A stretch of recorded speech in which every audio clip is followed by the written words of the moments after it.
हिंदू मंदिर में केवल हिंदू क्यों जाते हैं, जैन, बौद्ध और सिख क्यों नहीं जाते? याद रखिए, अगर 10, 20, 50 साल आगे रहना है, सभ्यता को बचाना है, तो हिंदू, जैन, बौद्ध और सिख एक साथ हो जाइए, हर जगह साथ में जाइए, शादी विवाह में एक साथ में आपस में संगठित होइए, सब लोग इकट्ठा होइए। नहीं तो दुर्योधन का ननिहाल, जहां से माता गांधारी आई थी, अब उसको अफगानिस्तान कहते हैं। न हिंदू बचे, न जैन बचे, न बौद्ध बचे, न सिख बचे, न ब्राह्मण बचे, न क्षत्रिय बचे, न वैश्य बचे, न दलित बचे, न अगड़े बचे, न पिछड़े बचे, कोई नहीं बचा। क्या हो गए? सबके सब कन्वर्ट हो गए। अगर वास्तव में बचे रहना चाहते हैं, अगला 50-100 साल देखना चाहते हैं, तो एक होके रहिए, क्योंकि बटेंगे तो और घटेंगे तो कटेंगे। बटेंगे तो कटेंगे और घटेंगे तो भी कटेंगे। और बटने से घटते हैं, इसलिए घटिए मत, क्योंकि घटेंगे तो कटेंगे, और जब जब घटे तब तब कटे, जहां जहां घटे वहां वहां कटे।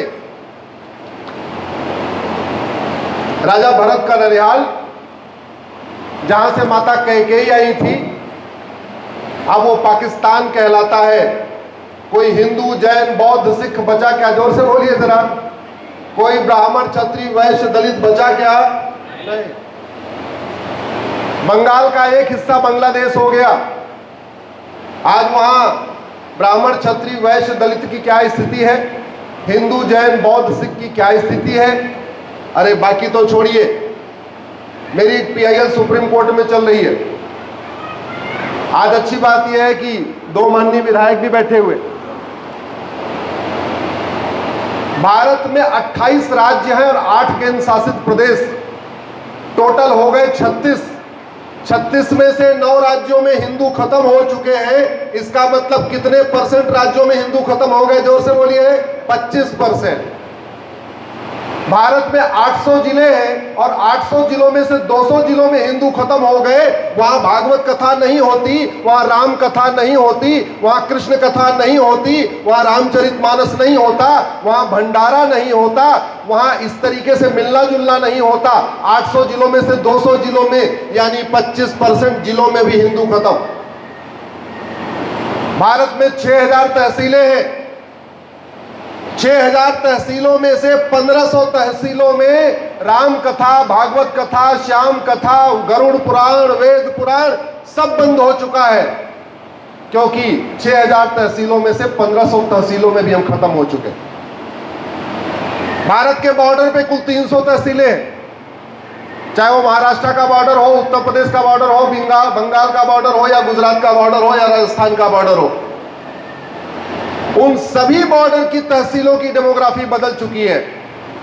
अब वहां पे भी धीरे धीरे मंदिर खत्म हो रहे हैं, कथा खत्म हो रही है, पूजा खत्म हो रही है, घंटी बजना बंद हो रही है। लेकिन दुर्भाग्यवश इतना सब होने के बावजूद भी आज भी हिंदुओं को जाति के आधार पर बांटा जा रहा है, भाषा के आधार पर बांटा जा रहा है, क्षेत्र के आधार पर बांटा जा रहा है, पंथ के आधार पर बांटा जा रहा है, अगड़े पिछड़े के आधार पर बांटा जा रहा है, दलित बनाम सवर्ण करके बांटा जा रहा है। याद रखिए, ये बांटने वाले तो मस्ती करके निकल जाएंगे, ये बांटने वाले तो 10-20 साल के बाद अपना जुगाड़ कर लेंगे, लेकिन बचोगे आप। आज मैं कुछ सवाल पूछता हूं बिदर की धरती से, और पहला सवाल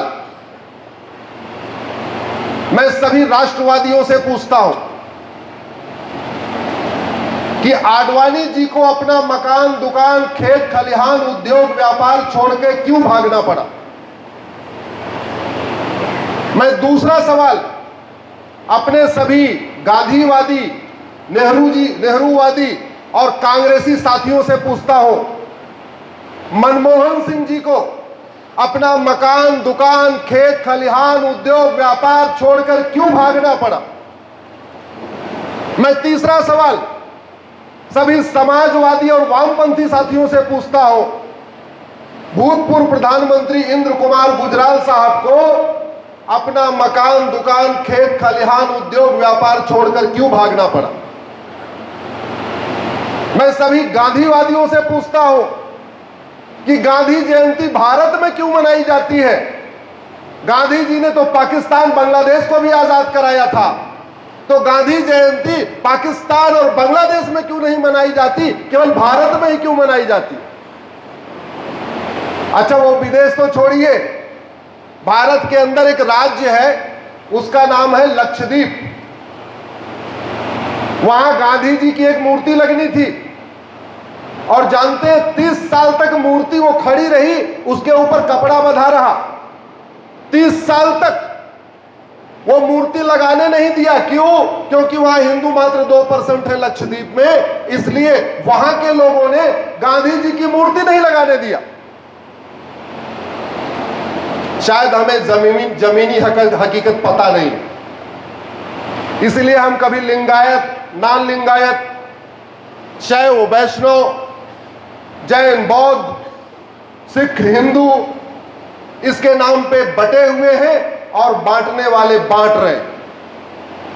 मैं भारत के सभी खेल प्रेमियों से पूछता हूं, जिनको क्रिकेट बहुत पसंद है, जिनको 2020 बहुत पसंद है, लाला अमरनाथ और मोहिंदर अमरनाथ को अपना मकान, दुकान, खेत खलिहान छोड़कर क्यों भागना पड़ा? मैं ये सारे सिनेमा प्रेमियों से पूछता हूं, जो सीरियल देखते हैं, फिल्में देखते हैं, कि देवानंद, सुनील दत्त, राज कपूर, पृथ्वीराज कपूर, यश चोपड़ा, प्रेम चोपड़ा को अपना मकान, दुकान, खेत खलिहान, उद्योग, व्यापार छोड़कर क्यों भागना पड़ा? मैं इस देश के लेखकों और बुद्धिजीवियों से पूछता हूं कि खुशवंत सिंह और गुलजार को अपना मकान, दुकान, खेत खलिहान, उद्योग, व्यापार छोड़कर क्यों भागना पड़ा? वो सेकुलरिज्म, वो गंगा जमुनी तहजीब वहां क्यों नहीं काम की?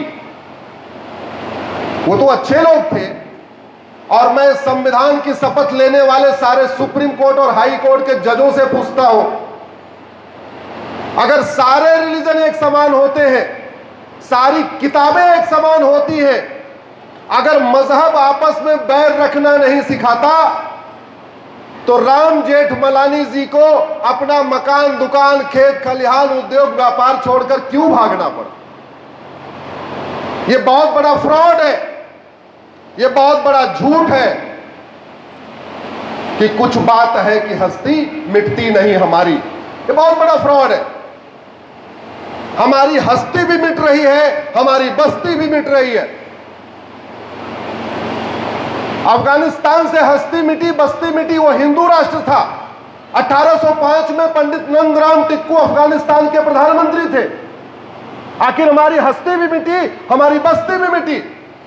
सिंध का सारा कारोबार सिंधी करते थे, मारवाड़ी करते थे, गुजराती करते थे, अग्रवाल माहेश्वरी समाज के लोग करते थे। कहां चले गए सिंध से? मुल्तान का सारा कारोबार जैन समाज के लोग करते थे। दुनिया का सबसे बड़ा भगवान पार्श्वनाथ का मंदिर मुल्तान में था। आज उस मुल्तान में नमाज पढ़ी जाती है, उस मुल्तान में एक भी जैन नहीं बचा। और फिर भी कहते हैं कुछ बात है कि हस्ती मिटती नहीं हमारी। अरे अफगानिस्तान हिंदू राष्ट्र था, खत्म हो गए। पाकिस्तान हिंदू राष्ट्र था, खत्म हो गए। बांग्लादेश हिंदू राष्ट्र था, खत्म हो गए।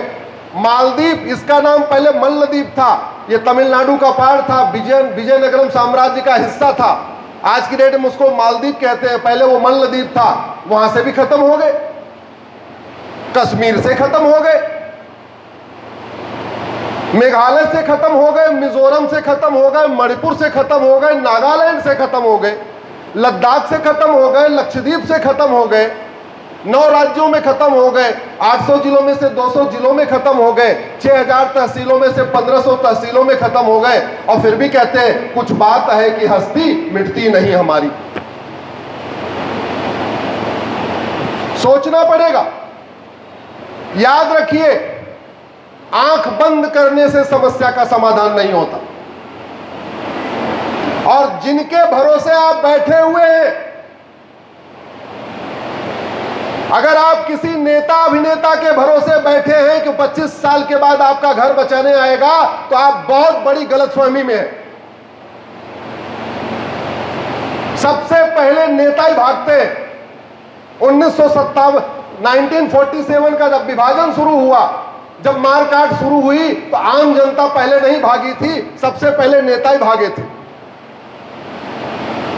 क्योंकि नेताओं के पास, अधिकारियों के पास आईबी का इनपुट आ जाता है कि अब यहां आगजनी होने वाली है, अब यहां दंगा होने वाला है, अब यहां हिंसा होने वाली है। वो पहले परिवार लेके निकल लेते। इसलिए मेरा कहना है, जाति पात की करो विदाई, हम सब हिंदू। जोर से बोलिए, जात पात की करो विदाई, हम सब हिंदू। जात पात की करो विदाई, हम सब हिंदू। बचे रहना चाहते हैं, हिंदू बन जाइए। नहीं, ये गंगा जमनी तहजीब, ये संविधान, ये सेकुलरिज्म, ये कुछ काम नहीं आने वाला। जिन 9 राज्यों में हिंदू खत्म हो गए, वहां ये संविधान काम नहीं करता। जिन 9 राज्यों में हिंदू खत्म हो गए, वहां सेकुलरिज्म काम नहीं करता। जिन 9 राज्यों में हिंदू खत्म हो गए, वहां गंगा जमुनी तहजीब काम नहीं करती। जिन 9 राज्यों में हिंदू खत्म हो गए, वहां सबका साथ सबका विकास भी काम नहीं करता। कड़वी सच्चाई बता रहा हूं आपको। इसलिए ज्यादा अच्छा है एक हो जाइए। मैं कुछ आपको कड़वी बातें बताना चाहता हूं। 800 जिलों में से 200 जिलों में तो पहले ही खत्म हो गए, अब बचे हैं 600। और 600 में से जो मेरे पास आंकड़े हैं, उसके हिसाब से मात्र 300 जिलों में ये कथा पूजा चल रही है। सारी कथा, भागवत कथा, राम कथा, बाकी जितनी कथा पूजा है, ये कितने जिलों में चल रही है? 300। 300 जिले हमने जमातियों के लिए और मिशनरियों के लिए छोड़ रखा है। और ये जो कथा बाकी जिलों में चल भी रही है, तो विधायक जी ये केवल डिस्ट्रिक्ट हेडक्वार्टर पे चल रही है। तहसील के लेवल पे कोई कथा हो ही नहीं रही है। गांव के लेवल पे कोई कथा हो ही नहीं रही है। वहीं दूसरी तरफ हमारे कथावाचक तहसील में भी नहीं पहुंच रहे, हमारे कथावाचक थाना लेवल के पे भी नहीं पहुंच रहे। दूसरी तरफ जमाती और मिशनरी गांव गांव पहुंच रहे। ये हमारे लिए बहुत बड़ा खतरा है। इसलिए मैं, अगर यहां पे जितने भी व्यापारी समाज के लोग बैठे हैं, आज उनसे मैं हाथ जोड़ के कुछ निवेदन करता हूं। बेटे और बेटी की शादी में अगर 1 करोड़ खर्च करना है, तो 50 लाख खर्च करिए। 50 लाख बचाइए। और क्या करिए, आपके यहां जो कर्मचारी काम करता है, उससे पूछिए कि तुम्हारे गांव में मंदिर है कि नहीं है। आपके यहां जो लेबर है, आपके यहां जो खाना बनाने वाला है, आपके यहां जो ड्राइवर है, आपका जो डोमेस्टिक हेल्पर है, आपके घर में जो भी काम करने वाला है, सबसे पहला काम पूछिए कि तुम्हारे गांव में एक मंदिर है कि नहीं। अगर वो कहता है नहीं, तो मैं हाथ जोड़ के सभी अग्रवाल समाज, माहेश्वरी समाज, जैन समाज, मारवाड़ी समाज, व्यापारी समाज, जो भी हमारे संपन्न लोग हैं, वो कुछ भी हैं जिनके पास थोड़ी सामर्थ्य है पैसे की, तो जीवन में संकल्प लीजिए कि मैं अपने यहाँ काम करने वाले मजदूरों के यहाँ 1 मंदिर, 2 मंदिर, 3 मंदिर, 4 मंदिर, जितने आप सक्षम हैं उतने मंदिर बनवाइए। शादी विवाह के खर्चे की कटिंग करिए। वो फालतू आतिशबाजी करने में, घोड़ा दौड़ाने में, लाइटिंग करने में, अरे अगर 20 तरीके की सब्जी बनवानी है तो 10 तरीके की सब्जी बनवाइए। अगर पर प्लेट आपको 5,000 खर्च करना है तो पर प्लेट 2,000 खर्च करिए, 3,000 खर्च करिए, लेकिन अपनी शादी की सालगिरह पे, अपने बेटे की शादी की सालगिरह पे, बेटे बेटी की शादी में, अपने जन्मदिन पे ढूंढ ढूंढ के जिन गांव में मंदिर नहीं है वहां एक मंदिर बनवाइए। और मैं कहता हूं गांव में एक मंदिर 5 लाख में तैयार हो जाता है। मैं सूरत में मेरा कार्यक्रम था, वहां मैं आग्रह करके आया 10 साल पहले, और मुझे बहुत खुशी है। सूरत का ढोलकिया परिवार जो हीरे का कारोबार करता है, अब तक 350 मंदिर बनवा चुका है। सूरत के सावजी भाई ढोलकिया, गोविंद भाई ढोलकिया, वो ढोलकिया फैमिली अपने सारे एम्प्लॉइज से पूछ पूछ के कि तुम्हारे गांव में मंदिर है कि नहीं, बाकायदा अपना आदमी भेजते हैं, 5 लाख का चेक देते हैं और मंदिर बनवाने के लिए छुट्टी देते हैं। बोले जाओ तुम 15 दिन की छुट्टी ले जाओ, 20 दिन की छुट्टी ले जाओ, लेकिन एक मंदिर बनवा के आओ।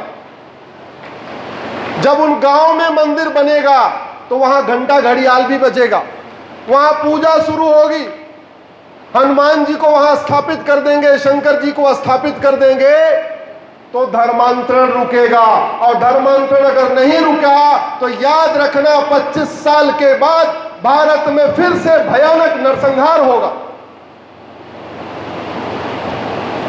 मैं धमकी नहीं दे रहा हूं, मैं आंकड़ों के हिसाब से बता रहा हूं। जिस तरीके से हमारी हस्ती मिट रही है, हमारी बस्ती मिट रही है, अगर यह धर्मांतरण नहीं रोका गया, अगर ये लब जिहाद नहीं रोका गया, अगर ये लैंड जिहाद नहीं रोका गया, अगर ये ड्रग जिहाद नहीं रोका गया, अगर ये घुसपैठ जिहाद नहीं रोका गया, तो आने वाले 25 साल के बाद बहुत खराब तस्वीर होगी। 1805 में पंडित नंदराम टिक्कू जब अफगानिस्तान के प्रधानमंत्री थे तो कभी सोचा नहीं था कि 10 साल बाद हमको अपना ये देश छोड़ के भागना पड़ेगा और यहां सारे हिंदू खत्म हो जाएंगे। और खत्म हुए कि नहीं हुए? अफगानिस्तान में हुए। 1990 में कश्मीर के लोगों ने सोचा नहीं था, 1 महीने के बाद अपना मकान दुकान खेत खलिहान छोड़ के भागना पड़ा। और भागे कि नहीं भागे? भागे। तो आप जो नहीं सोच रहे हैं इसका मतलब वो नहीं होगा, ये आपकी सोच गलत। आप जो नहीं सोच रहे हैं वो भी हो सकता है, इसलिए भविष्य की सोचिए, भविष्य की तैयारी करिए। तो पहला आग्रह तो मेरा सभी व्यापारी समाज के लोगों से है, अपने यहां काम करने वालों से पूछिए, अगर मंदिर नहीं है तो उसके गांव में एक मंदिर बनवाइए। दूसरा, भारत के सभी कथावाचकों से मेरा निवेदन है, अब आप डिस्ट्रिक्ट हेडक्वार्टर से थोड़ा नीचे उतरिए, आप तहसील स्तर पे जाइए, आप थाना के स्तर पे जाइए, और ये काम भी व्यापारी समाज के बिना नहीं हो सकता।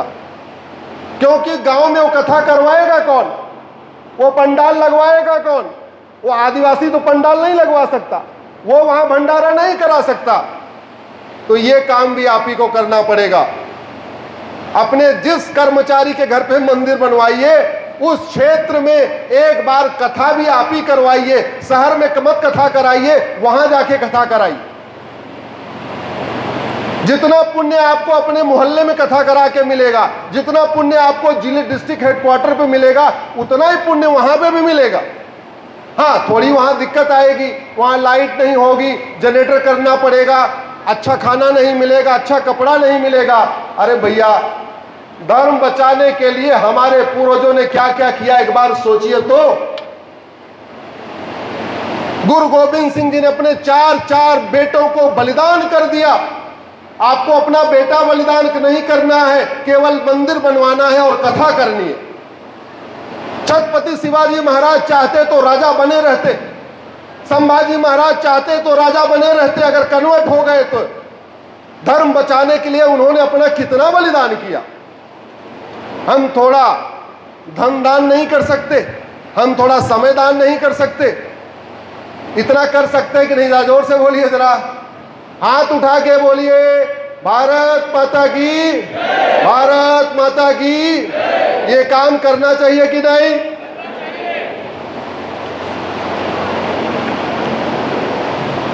एक बहुत बड़ा खतरा चल रहा है धर्मांतरण का। मेरी जनहित याचिका चल रही है सुप्रीम कोर्ट में कि धर्मांतरण रोका जाए। मैं आप लोगों से सवाल पूछता हूं, जरा जोर से उत्तर दीजिए। कैमरे में रिकॉर्डिंग हो रही है, इतना जोर से बोलिए कि आपका उत्तर संसद और सुप्रीम कोर्ट तक पहुंचे। ये धर्मांतरण हमारी राष्ट्र की सुरक्षा के लिए खतरा है कि नहीं? जोर से बोलिए जरा। ये धर्मांतरण हमारी देश की एकता अखंडता के लिए खतरा है कि नहीं? ये धर्मांतरण एक ऑर्गेनाइज क्राइम है कि नहीं? ये धर्मांतरण अपने आप में एक इनडायरेक्ट वॉर है कि नहीं? ये धर्मांतरण अपने आप में देशद्रोह है कि नहीं? अब कुछ लोग कहेंगे नहीं, संविधान धर्मांतरण की इजाजत देता है। ये सबसे बड़ा झूठ है और सबसे बड़ा फ्रॉड है। संविधान फ्रीडम ऑफ रिलीजन देता है, फ्रीडम ऑफ कन्वर्जन नहीं देता। संविधान धर्म पालन का अधिकार देता है, धर्मांतरण का अधिकार नहीं देता। और संविधान धर्मांतरण का अधिकार बिल्कुल नहीं देता, घर वापसी का अधिकार देता है। क्यों? क्योंकि घर वापसी करने से वसुधैव कुटुंबकम की भावना मजबूत होती है। घर वापसी करने से जननी जन्मभूमिष्य की भावना मजबूत होती है। घर वापसी करने से सर्वमंगल मांगल्ये शिवे सर्वार्थ साधिके की भावना मजबूत होती है। घर वापसी करने से सर्वे भवन्तु सुखिनः की भावना मजबूत होती है। घर वापसी से एक भारत श्रेष्ठ भारत की कल्पना मजबूत होती है। इसलिए भारत का संविधान ये कोई अमेरिका के लिए नहीं बना, ये अरब, दुबई, कुवैत के लिए नहीं बना। भारत का संविधान भारत की संस्कृति को मजबूत करने के लिए बना है। धर्मांतरण करने से भारत की संस्कृति कमजोर होती है और घर वापसी से भारत की संस्कृति मजबूत होती है। इसलिए यह संविधान धर्मांतरण की परमिशन नहीं देता, घर वापसी की परमिशन देता। अब एक सवाल ये कि आपके राज्य में धर्मांतरण हो रहा है कि नहीं हो रहा है? जोर से बोलिए। आपके जिले में धर्मांतरण हो रहा है कि नहीं? उस पे कार्रवाई कुछ हो रही है क्या? आपने कहा धर्मांतरण राष्ट्र की सुरक्षा के लिए खतरा है, और जो राष्ट्र की सुरक्षा के लिए खतरा है विधायक जी, उससे निपटने के लिए कानून है जिसका नाम है नेशनल सिक्योरिटी एक्ट। ये कानून आपको दिख रहा है, नेशनल सिक्योरिटी एक्ट। ये बना इसीलिए है कि जो राष्ट्र की सुरक्षा के लिए खतरा है उसके ऊपर ये एनएसए लगा दो। दुर्भाग्यवश पुलिस धर्मांतरण करने वाले जमातियों, मिशनरियों और उनके मददगारों पे एनएसए नहीं लगा रही है। इसलिए मैं विधायक जी से आग्रह करता हूं, इस विषय को विधानसभा में उठाइए कि धर्मांतरण अगर होता रहेगा भारत नहीं बचेगा। इसलिए मिशनरियों और जमातियों, जिहादियों पे एनएसए लगाया जाए। इसका फायदा यह है, एनएसए लगा दिया, 1 साल तक जमानती नहीं होगी, अंदर ही पड़ा रहेगा, अंदर सड़ता रहेगा। धर्मांतरण हमारी देश की एकता अखंडता के लिए खतरा है, और जो देश की एकता अखंडता के लिए खतरा होता है उससे निपटने के लिए हमारे पास एक कानून है, इसका नाम है यूएपीए। माननीय विधायक जी, 1967 में यह कानून बना था। दुर्भाग्यवश आज तक किसी भी जमाती, किसी भी मिशनरी, किसी भी धर्मांतरण कराने वाले जिहादी के ऊपर यह यूएपीए लगा ही नहीं। लगना चाहिए कि नहीं? कैसे लगेगा? पुलिस लगाएगी, और पुलिस नहीं लगाएगी तो कब क्या करना पड़ेगा? विधानसभा में मुद्दा उठाना पड़ेगा। धर्मांतरण एक संगठित अपराध है, ऑर्गेनाइज क्राइम है। एकाएक नहीं करते, कई लोग मिलके करते हैं। कोई लिटरेचर देता है, कोई पैसा देता है, कोई जगह देता है, कोई ब्रेन वॉश करता है, कोई चंगाई सभा लगाता है, कोई काला जादू दिखाता है, कोई अंधविश्वास फैलाता है। अलग अलग तरीके से करते। ऑर्गेनाइज क्राइम है, और ऑर्गेनाइज क्राइम से निपटने के लिए सभी राज्यों के पास अपना कानून है। कर्नाटक के पास अपना कानून है, महाराष्ट्र के पास अपना कानून है, गुजरात के, सभी राज्यों के पास कानून है। दुर्भाग्यवश धर्मांतरण कराने वाले जमातियों, जिहादियों और मिशनरियों और उनके मददगारों पे ये लगी नहीं रहा। धर्मांतरण एक देशद्रोह है। स्वामी विवेकानंद जी कहते थे कि धर्मांतरण करने से एक हिंदू कम नहीं होता, बल्कि हिंदुओं का एक नया दुश्मन पैदा हो जाता। यह कड़वी सच्चाई है। अभी कुछ दिन पहले कश्मीर में हमारी 26 बहन बेटियों का सिंदूर उजाड़ा था, याद है आपको? भूल गए? उजाड़ा था ना। वो जो आतंकवादी आए थे वो कौन थे? अरे कन्वर्टेड हिंदू थे। 5-6 पीढ़ी पहले वो भी हिंदू थे। 15वीं शताब्दी में बाबर के आने के पहले भारत, पाकिस्तान, अफगानिस्तान, बांग्लादेश, म्यांमार, कहीं पे एक भी कुछ नहीं था। 100% हिंदू हुआ करते थे। सारा का सारा कन्वर्जन बाबर के बाद शुरू हुआ। तो जितने पाकिस्तान से आतंकवादी आते हैं वो क्या हैं? जोर से बोलिए, कन्वर्टेड हिंदू। जोर से बोलिए, क्या है वो? अजमल कसाब कौन था? कन्वर्टेड हिंदू। जोर से बोलो भाई, पीछे से नहीं आवाज आ रही है। वो बुरहान वानी कौन था? अफजल गुरु कौन था? जितने आतंकवादी पकड़े जा रहे वो कौन है? कन्वर्टेड हिंदू। भारत वाले भी कन्वर्टेड हिंदू, पाकिस्तान वाले भी कन्वर्टेड हिंदू, बांग्लादेश वाले भी कन्वर्टेड हिंदू। बांग्लादेश में हिंदुओं का घर कौन जला रहा है? जोर से बोलिए, कन्वर्टेड हिंदू। पाकिस्तान में हिंदुओं का घर कौन जला रहा है? पाकिस्तान, बांग्लादेश में हिंदुओं की बेटियों को कौन उठा रहा है? कन्वर्टेड हिंदू। तो कन्वर्जन हमारे लिए देशद्रोह है कि नहीं? जोर से बोलिए। और जो देशद्रोह है उससे निपटने के लिए कानून है, लेकिन देशद्रोह की धारा लगाई नहीं जा रही। कन्वर्जन अपने आप में इनडायरेक्ट वॉर है, वेजिंग वॉर है। मुगल यहां सत्ता के लिए नहीं आए थे। बाबर, हुमायूं, तुगलक, गजनी, गौरी, खिलजी और टीपू सुल्तान सत्ता के लिए नहीं आए थे। क्या कराने आए थे? धर्मांतरण। सत्ता तो उनके लिए साधन था, क्योंकि सत्ता प्राप्त करने के बाद धर्मांतरण कराना आसान होता है। ईस्ट इंडिया कंपनी बिजनेस करने नहीं आई थी। अंग्रेज यहां बिजनेस करने नहीं आए थे। अंग्रेज सत्ता के लिए नहीं आए थे। सत्ता उनके लिए साधन था। एक्चुअली वो क्रिश्चियनिटी को फैलाने आए थे। तो जितने मुगल थे वो इस्लाम को फैलाने आए, जितने अंग्रेज थे वो क्रिश्चियनिटी को फैलाने आए, और फैलाया उन्होंने। 9 राज्यों में आज खत्म हो गए, उसमें उनका बहुत बड़ा योगदान है। यह धर्मांतरण अपने आप में वेजिंग वॉर है, इनडायरेक्ट वॉर है। और इनडायरेक्ट वॉर के लिए पुरानी वाली आईपीसी में भी और नए वाले बीएनएस में भी आजीवन कारावास और फांसी की सजा का प्रावधान है। लेकिन पुलिस लगाती नहीं है। तो हो क्या रहा है? धर्मांतरण कराना एकता अखंडता के लिए खतरा है, एनएसए नहीं लग रहा है। धर्मांतरण हमारे राष्ट्र की सुरक्षा के लिए खतरा है, एनएसए नहीं लग रहा है, यूएपीए नहीं लग रहा है। धर्मांतरण इनडायरेक्ट वॉर है, फिर भी वेजिंग वॉर की धारा नहीं लग रही है।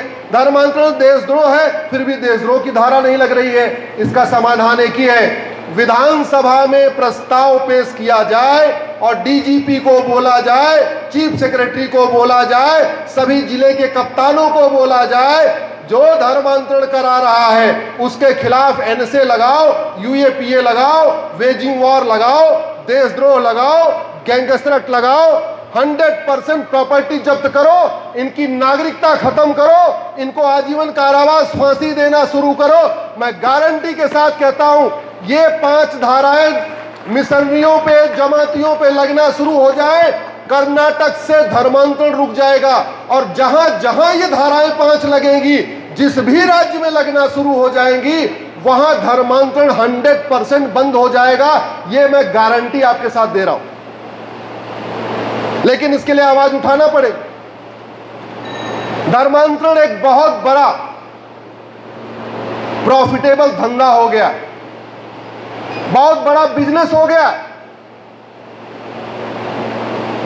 वही हिंदू अगर ड्राइवर की नौकरी करता है तो 20,000 रुपए कमाता है, इंजीनियर बन जाता है तो 50,000 रुपए कमाता है, टीचर बन जाएगा, हवलदार बन जाएगा तो 50-60 हजार कमाएगा, और ज्यादा होगा तो 1-2 लाख कमा लेगा। लेकिन अगर वो धर्मांतरण कराने लग जाए तो 4 से 5 लाख रुपए महीने कमा सकता है। पर फैमिली 1 लाख रुपए मिलता है, वो भी SC ST ट्राइबल फैमिली को कन्वर्ट करने पे 1 लाख मिलता है। अगर वो व्यापारी समाज है, अग्रवाल जैन माहेश्वरी मारवाड़ी समाज है, छत्री समाज है, या लिंगायत समाज का है, या ब्राह्मण, मतलब जो थोड़े संपन्न समाज का है, तो 5 लाख 6 लाख 8 लाख 10 लाख तक मिलता है। अंदर से भी फंडिंग हो रही है, बाहर से भी फंडिंग हो रही है। अंदर जो ड्रग के जरिए पैसा आ रहा है वो भी धर्मांतरण के काम आ रहा है, बाहर से हवाला की फंडिंग आ रही है, FCRA की फंडिंग आ रही है। तो जब तक फंडिंग नहीं बंद होगी तब तक धर्मांतरण नहीं बंद होगा, जब तक काला धन खत्म नहीं होगा तब तक धर्मांतरण नहीं खत्म होगा, जब तक हवाला कारोबार खत्म नहीं होगा तब तक धर्मांतरण नहीं रुकेगा, जब तक विदेशी FCRA की फंडिंग नहीं रुकेगी तब तक धर्मांतरण नहीं रुकेगी। अब आपके पास ऑप्शन है, या तो 15-20 साल बाद 15-20 साल तक काले धन का मजा ले लीजिए, हवाला का मजा ले लीजिए, 500,000 की नोट का मजा ले लीजिए, और नहीं तो थोड़ा कष्ट आप भुगतिए, काला धन हवाला के खिलाफ आवाज उठाइए। काला धन हवाला भ्रष्टाचार खत्म होते ही, विदेशी फंडिंग खत्म होते ही ये कन्वर्जन रुक जाएगा, ये मैं गारंटी के साथ कहता हूं।